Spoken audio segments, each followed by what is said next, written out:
उसमें आज एक विचित्र कथा आई। उसमें कथा आई, गुड़ाकेश नाम का महान असुर, उसने अत्यंत निष्काम भाव से 14,000 वर्ष तक कठोर तपस्या की। भगवान श्री हरि प्रसन्न भये और भगवान ने प्रकट होकर दर्शन दिया।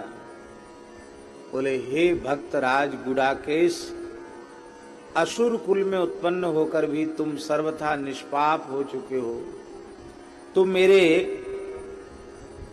ये भैया बहुत गर्म हवा फेंक रहा है, जैसे हीटर चलता है इस तरह से। इसमें क्या है, इसको देखो एक बार, जो भी इसके देखने वाले हो। 38 नंबर पे चल रहा है। तो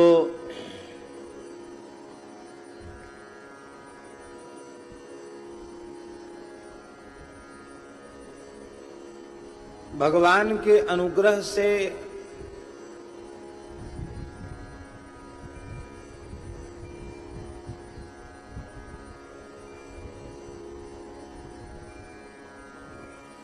भगवान के महान अनुग्रह से बहुत, चलो करते रहे, तुम बैठो ध्यान से सुनो। श्री सीताराम जी महाराज की जय। भगवान ने कहा, गुड़ाकेश,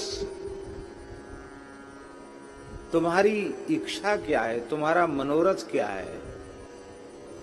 गुड़ाकेश ने कहा, भगवान, मेरी पहली इच्छा तो ये है कि आपके पवित्र सुदर्शन चक्र के स्पर्श से मेरी मृत्यु हो। आप चक्र से मेरे मस्तक का शिरच्छेद करें। मैं निरंतर आपके नित्य धाम में रहकर आपका पार्षद होकर सेवा करूं, और मेरा जो शरीर है, उस शरीर का प्रत्येक अंग आपकी सेवा में काम में आवे। मेरे शरीर का मांस ताम्र नामक धातु में परिणित हो जाए और वह ताम्र आपको अत्यंत प्रिय हो। आपकी सेवा में तांबे के बर्तन का प्रयोग किए बिना आपकी सेवा पूर्ण न मानी जाए।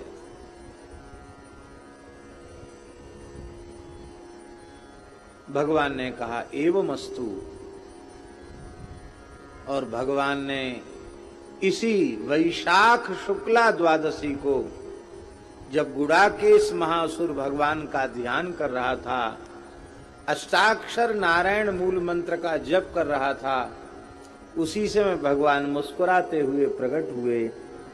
और भगवान ने कहा, असुरवर तैयार हो? बोले, हाँ बिल्कुल तैयार हैं।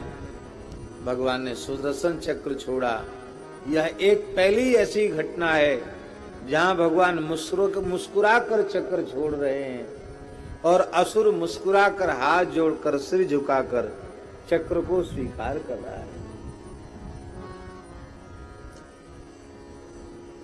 गुड़ाकेश तो भगवान का पार्षद होकर भगवान के नित्य धाम में पहुंच गया। उसके शरीर का मांस ताम्र नाम की धातु के रूप में परिवर्तित हो गया, तामा बन गया।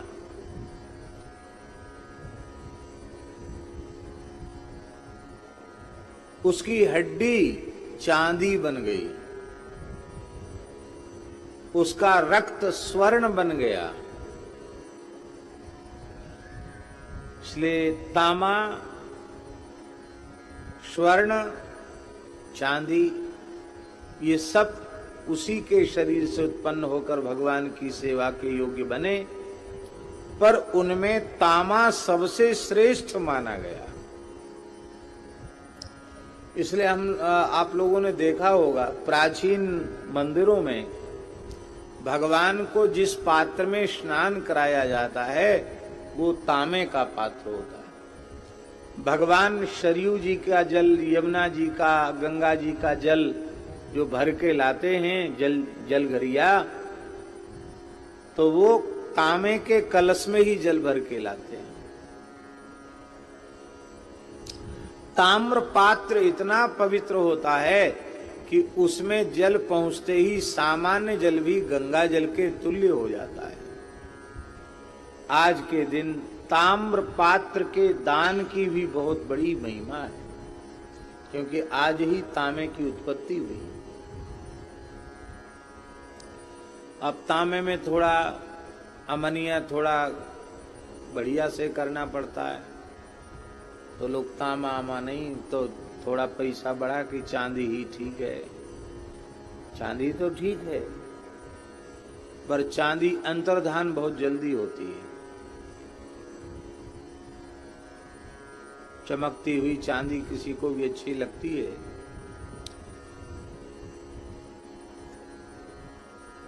कोई बात नहीं, जैसी भगवान की इच्छा। हमारे यहाँ मलुक पीठ में ठाकुर जी को शाम को उत्थापन होता है। इतना बड़ा कटोरा जिसमें कम से कम 2 सेर सामग्री आ जाती है, इतना बड़ा कटोरा। तो उत्थापन में भोग लगा के बाहर रखा। किसी श्रद्धावान की विशेष शिक्षा हो गई होगी, पता ही नहीं चला, अंतर्धान हो गया।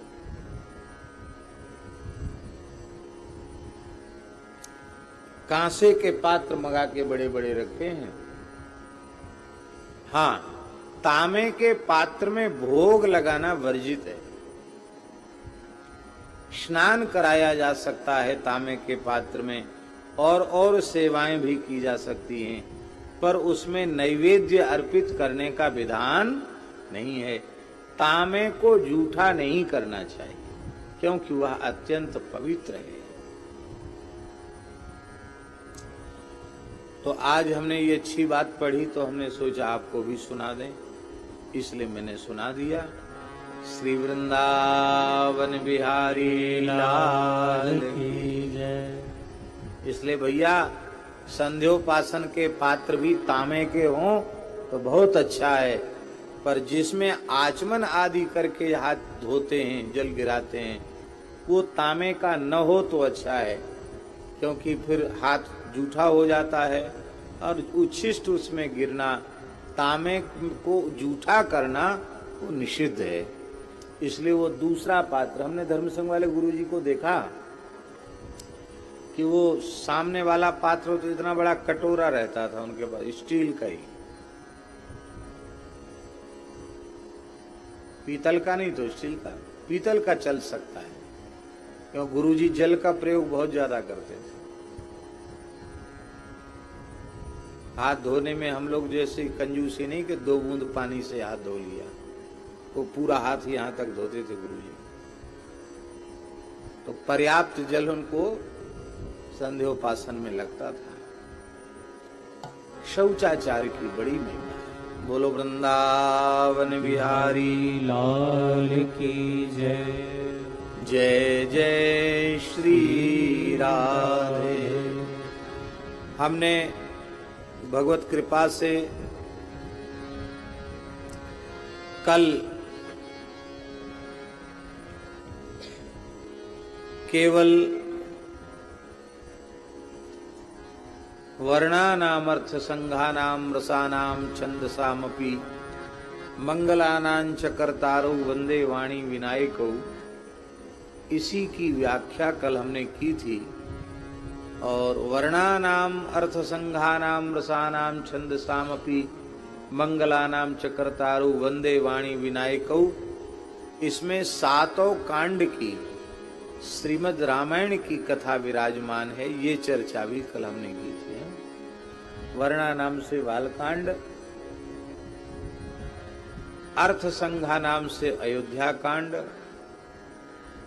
रसा नाम से अरण्य कांड, छंद साम से किष्किंधा कांड, अपी से सुंदर कांड,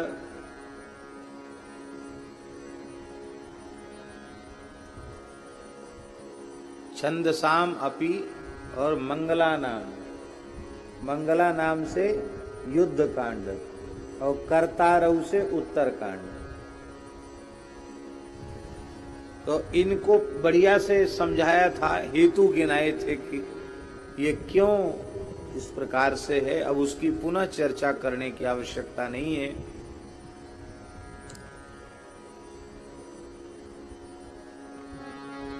कवीश्वर कपीश्वर की वंदना भी गोस्वामी जी करते हैं। सीताराम गुणग्राम पुण्यारण्य विहारिणौ वंदे विशुद्ध विज्ञानौ कवीश्वर कपीश्वरौ।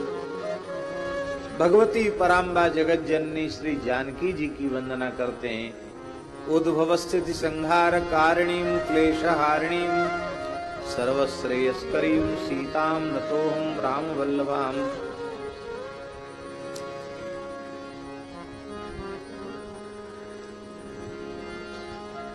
यहाँ एक बात ध्यान देने की आचार्य जी, वो उत्पत्ति करने वाली है, पालन करने वाली है, संहार करने वाली है, ये बात गोस्वामी जी नहीं कह रहे हैं। ध्यान दिया इसको? नहीं दिया। करणीम नहीं, कारणीम।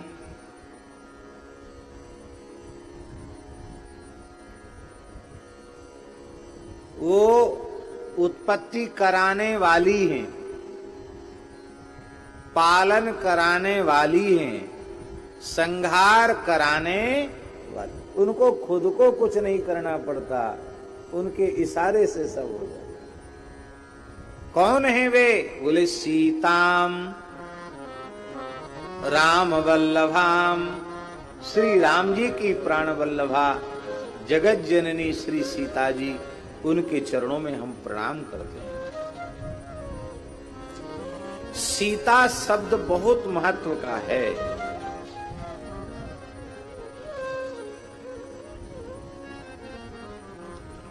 सूयते इति सीता, सूयते इति सीता अर्थात जिनके इशारे मात्र से अनंतानंत ब्रह्मांडों की उत्पत्ति हो जाती है, वो सीता है। चराचर उत्पन्न हो जाता है, वे सीता है।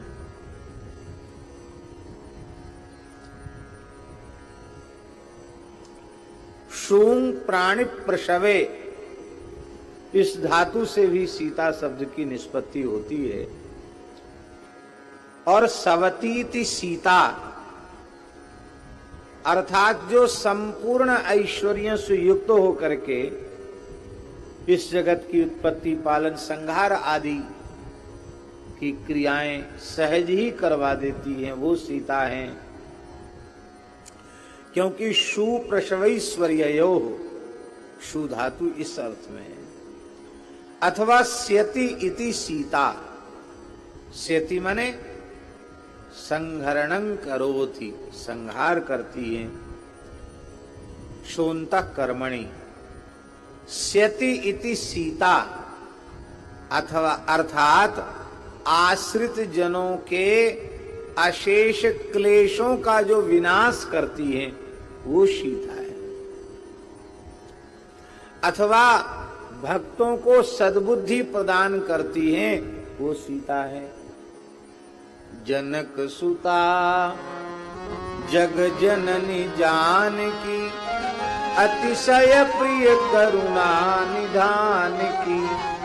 ताके युग पद कमल मनाव, जासु कृपा निर्मल मति पाव।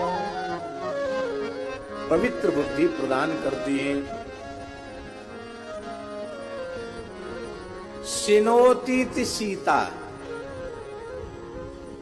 सिनोती, सिनोती का अर्थ है अपने मंगलमय स्नेह से, प्रेम रज्जु से जो अपने प्राण वल्लभ श्री रघुनाथ जी जो सर्वतंत्र स्वतंत्र हैं, उन परब्रह्म परमात्मा श्री राम को भी अपने प्रेम पास में बांध लेती है, इसलिए उनका नाम है सीता।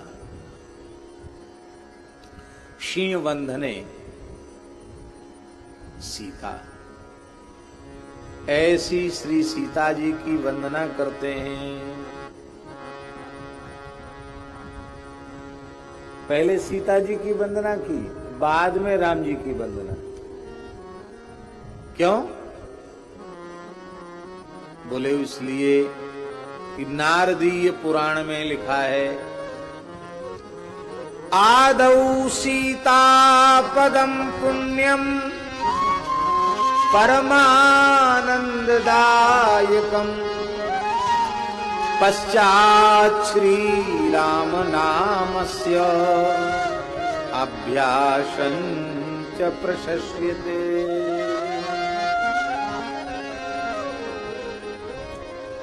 नारदी पुराण में लिखा है कि पहले सीता शब्द का उच्चारण करना चाहिए और बाद में राम शब्द का उच्चारण करना चाहिए। एक बढ़िया बात बताएं हम,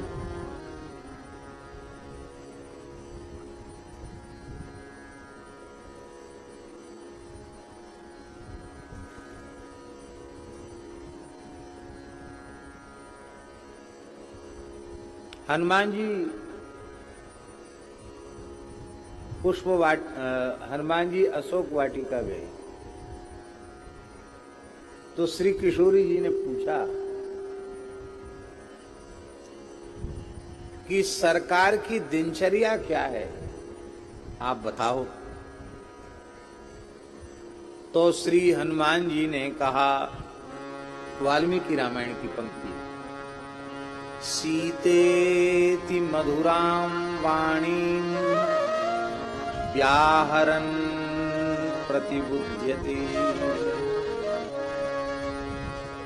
हे पराम्बा भगवती विदेहराज नंदिनी श्री जानकी जी, हे माता, अब तो आपके विरह में श्री रघुनाथ जी की ऐसी अवस्था हो गई है, वो प्रातः स्मरण नहीं करते हैं, उठते ही सीतेति मधुराम वाणी, सीते सीते कहकर के उनके नेत्र भर आते हैं, सीते सीते कहकर जगते हैं और सीते सीते कहकर सोते हैं।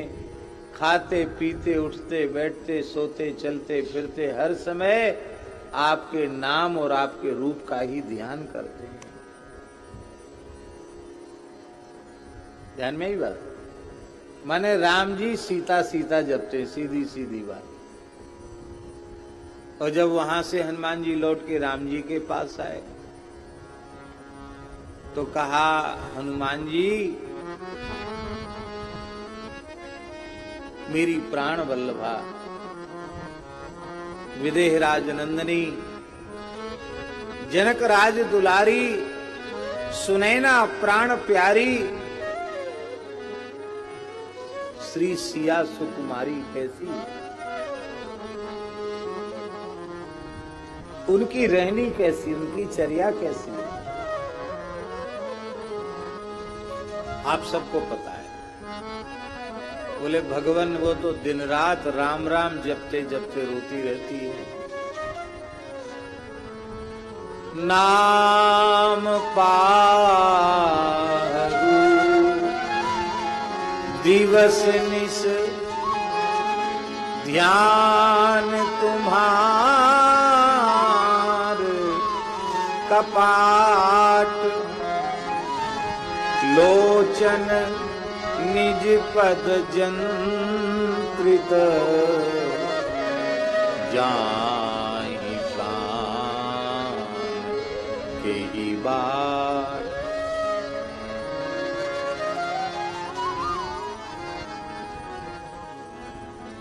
आशय यह है कि श्री सीता जी प्रेम पूर्वक निरंतर श्री राम नाम का जप करती है। इसका तात्पर्य क्या हुआ? अकेले सीता नाम का जप राम जी करते हैं और अकेले राम नाम का जप जानकी जी करती हैं, तो हम सीता राम जी के उपासकों को न अकेले राम राम न सीता सीता, हम लोगों को क्या जपना चाहिए?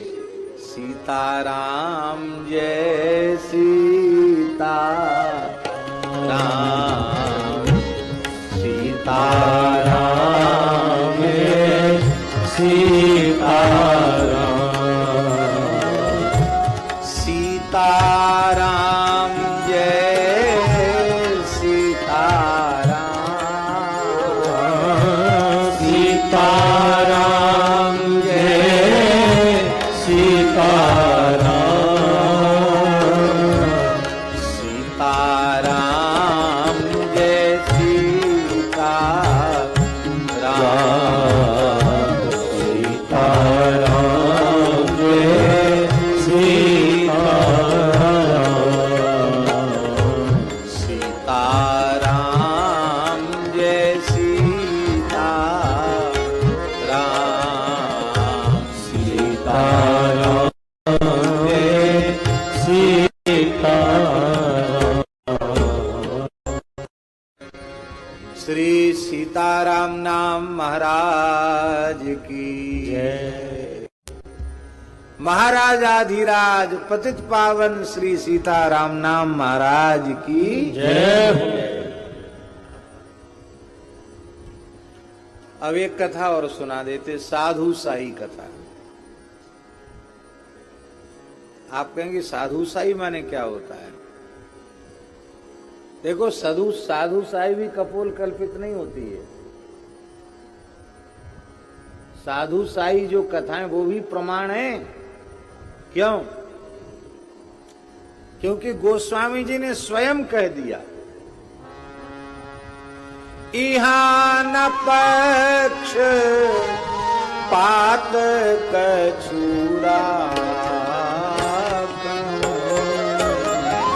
ईहान पक्ष पात कछूरा वेद पुराण संत मत भाग वेद पुराण संत मत भाग। जैसे वेद प्रमाण है, पुराण प्रमाण है, इसी प्रकार से संत मत भी प्रमाण है। और संत मत को ही हम लोग साधु साई कहते हैं। बोलो भक्त वत्सल भगवान की जय। हमारे वृंदावन में श्री सुदामा कुटी में, सुदामा कुटी के बड़े पुजारी जी थे। इनमें कुछ महानुभावों ने उनका दर्शन किया होगा। कई वर्ष उनको भगवत धाम गए हो गया। सबसे पुराने मूर्ति वही थे। माने तब के थे जब सुदामा कुटी में केवल एक लाल जी थे और 3 सेट की एक छोटी सी कुटिया थी बस।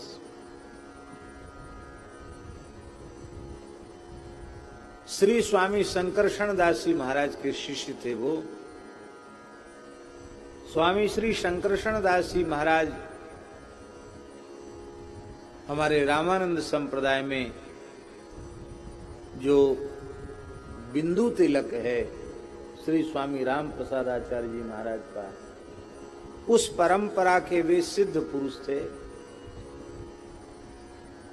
गिरिराज जी में पूंचरी में रहकर उन्होंने 18 करोड़ श्री मंत्र राज का अनुष्ठान विधि से मौन होकर के जप किया। कितना? 18 करोड़। प्रत्यक्ष श्री सीताराम जी का दर्शन उन्हें प्राप्त हुआ था। उनका शरीर जपते जपते इतना दिव्य हो गया था, उनके शरीर से सुगंध निकलती थी, जैसे तपा हुआ सोना हो ऐसे चमकता था उनका शरीर।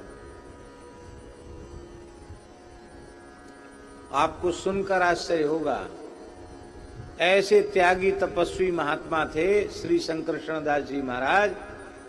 जब के समय वे कभी मधुकरी करने, भिक्षा करने गए नहीं, सूखी गिरी हुई पत्ती को खा लेते थे, जल पी लेते थे। अब कोई ब्रजवासी ब्राह्मण कभी कभार कोई आलू या कुछ दे गया तो राम जी की इच्छा मानकर उसको ले लिया, नहीं तो ऐसे 18 करोड़ श्री मंत्राज का उन्होंने जप किया था।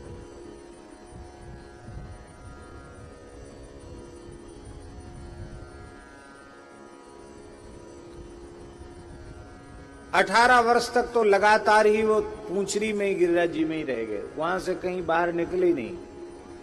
संपर्क, वो तो बहुत पुरानी बात है, 100 साल पुरानी बात होगी। उस समय तो घोर जंगल था। और उनके मन में आया, जब सिद्ध हो गए तो तमाम लोगों की भीड़ जुटने लग गई, तो वहां से भाग के नर्मदा किनारे आ गए। बोले नर्मदा मैया की परिक्रमा करेंगे। नर्मदा जी की परिक्रमा करने लगे शंकर शरणदास जी महाराज जी। और उनके शरीर से सुगंध आती थी। जंगली कोलभूल इकट्ठे हो गए और उन्होंने अपनी जीभ से उनके शरीर को चाटना शुरू कर दिया। अब वो बहुत आचार विचार वाले महात्मा, अरे बोले भाई कितना जनेऊ बदलें, कितना कंठी बदलें, ये तो बड़ा परेशान करते हैं यहाँ के लोग। फिर बीच में ही परिक्रमा छोड़कर भाग गए। वृंदावन में श्री राम बाग स्थान और जानकी बाग स्थान उनका बनाया हुआ है। उन्हीं शंकरशरण दास जी महाराज के ज्यादा विरक्त शिष्य नहीं थे, उन्होंने ज्यादा बनाए नहीं थे। ये बड़े पुजारी जी उनके ही शिष्य थे। अच्छे नाम जापक महात्मा थे, बहुत अच्छे संत थे, हमारे ऊपर बड़ा प्रसन्न रहते थे। तो साधुसाई कथाएं बहुत सुनाते थे, चरण फैला देते कि बच्चा जोर लगा, दबा। बड़ा मजबूत शरीर था, उछल उछल के हम दाबते थे उनको। बच्चा दुबले पतले थे, बूढ़ी गाय का बच्चा है क्या, अरे कुछ तगड़ा हो जा। कभी कभी कहते देख बच्चा, पेट में खाली जगह रहेगी तो रोग बीमारी घुसेगी, डट के भोजन करो, डट के भजन करो। भोजन भजन पेट को धंधो और करे सो मूर्ख अंधो। ऐसे विनोद करते थे। तो उन्होंने एक कथा सुनाई। बोले एक बार गोस्वामी तुलसीदास जी महाराज बहुत दुर्बल हो गए, कमजोर हो गए, एकदम दुर्बल हो गए। तो श्री रघुनाथ जी को बड़ी चिंता हुई नित्य साकेत में। तो श्री हनुमान जी महाराज ने देखा कि सरकार का प्रसन्नता से खिला हुआ मुख कमल आज विषाद की मुद्रा में कैसे है, अवसाद की मुद्रा में कैसे है।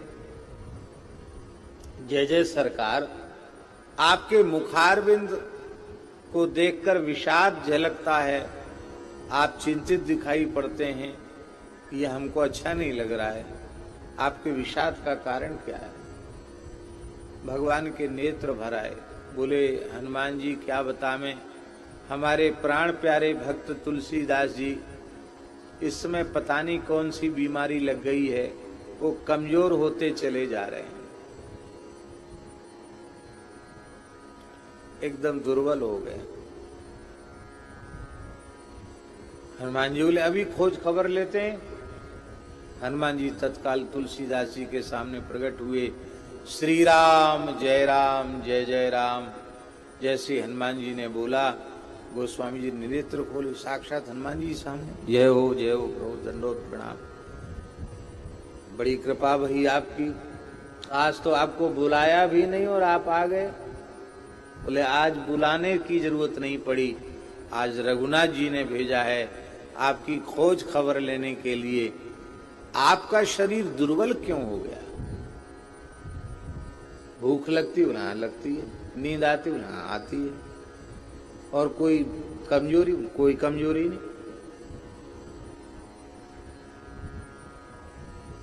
नाड़ी दिखाओ। हनुमान जी तो ज्ञानेनम अग्रगण्य में ना, सब कलप, सब विद्या हनुमान जी को आती है। अरे नाड़ी तो बिल्कुल ठीक चल रही। स्वास्थ्य एकदम सही है। फिर आपका शरीर कमजोर क्यों होता चला जा रहा है?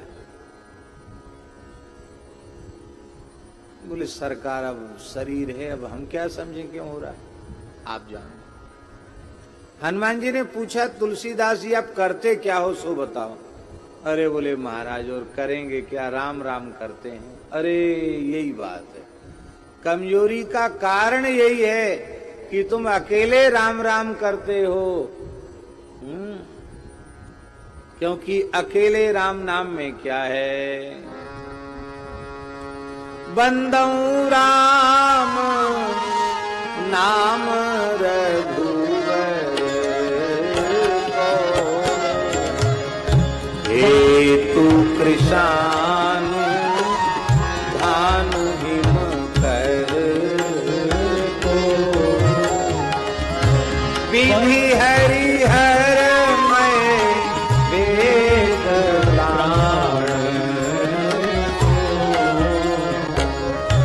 गुण अनुपम सो।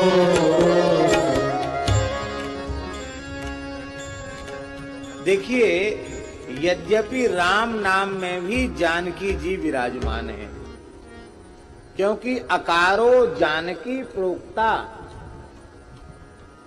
राम नाम में रकारोत्तरवर्ती जो आकार है वो साक्षात श्री किशोरी जी हैं। राम नाम में भी श्री जानकी जी हैं और मकारो लक्ष्मण स्वराट, मकार में श्री लक्ष्मण जी हैं। क्योंकि मकारार्थो जीवा सकल विधि कैंकर्य निपुणा, सकल विधि कैंकर निपुण श्री लखनलाल जी वो मकार में विराजमान है। राम नाम में ही सब कुछ विराजमान है।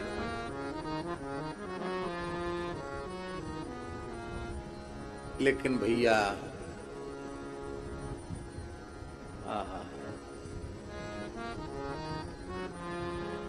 श्री किशोरी जी के स्पष्ट नाम का उच्चारण करके, सीता नाम का उच्चारण करके जब राम नाम का उच्चारण किया जाता है तो युगल नाम के जप के कारण नाम जप की महिमा अनंता अनंत गुणित हो जाती है। हम अपने मन से नहीं कह रहे हैं, भविष्य पुराण में स्पष्ट लिखा है सहस्रम राम नामस्य जपता येन धीमता। एक तो बात प्रसिद्ध है ना, राम रामेति रामेति रमे रामे मनोरमे सहस्रनाम तत्तुल्यम राम नाम वरानने। सहस्र नाम सम सुन शिव वाणी जप जेई पिय संग भवानी। एक बार राम नाम का उच्चारण कर लेने मात्र से भगवान विष्णु के 1000 नामों के उच्चारण का पुण्य प्राप्त हो जाता है। एक बार राम बोल दिया, एक विष्णु सहस्त्र नाम हो गया।